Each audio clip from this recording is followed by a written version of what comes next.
Do you want to know what one of the most powerful words in the human dictionary is, and one that I don't use enough but need to?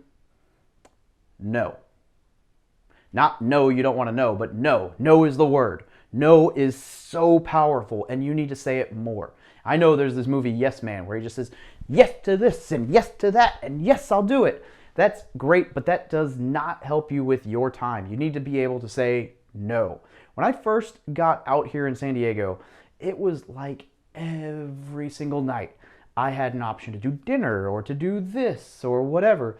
And I found myself just berated with requests, and I loved it, right? I loved meeting people from the community or people from here, or people from there, but I couldn't. I couldn't keep up with it. I was getting burnt out. I was getting this. So what I started doing is saying yes, but, meaning that I would say, yes, but I'll be at this place at noon at this restaurant, come. And I would have them all meet at one spot. And if that didn't work for them, then I'd say, sorry, no, I can't, right? Or I would just tell them no. If it doesn't fit what you're wanting to do with your life, say no.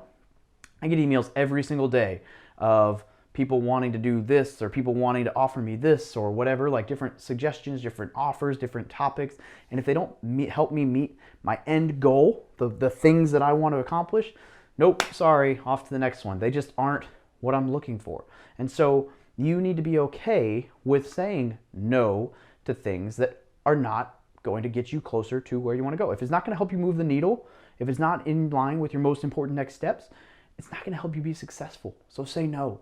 Maybe Jim does want to catch up, but if Jim wants to catch up and you haven't seen Jim in a decade and he hasn't really stayed in touch and he's not going to help you with a bunch of stuff, maybe he's not as important to you as you would like if he didn't stay in touch with you. Now, I'm not saying to be an asshole to people, but make sure that you hang out with people who align with your goals.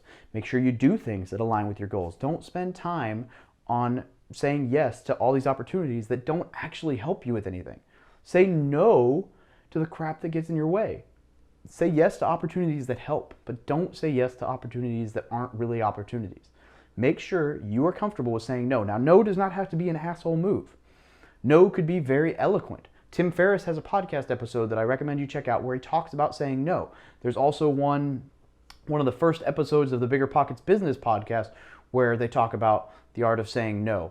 And it's important that you listen to these things and just learn how to say no in a way that doesn't sound like you're being an asshole. And I'm not really good at saying no to people like I should. But instead of saying, no, I don't want to do dinner, you could say, oh, I'd love to, but I've got a lot of stuff on my plate right now and I'm just not sure that I'm going to be able to make that work. I'm sorry, right? Or, I don't know, whatever. Like, there are nice ways to let people down, but you don't have to feel like you need to say yes. It's okay to say no, and you need to do more of it.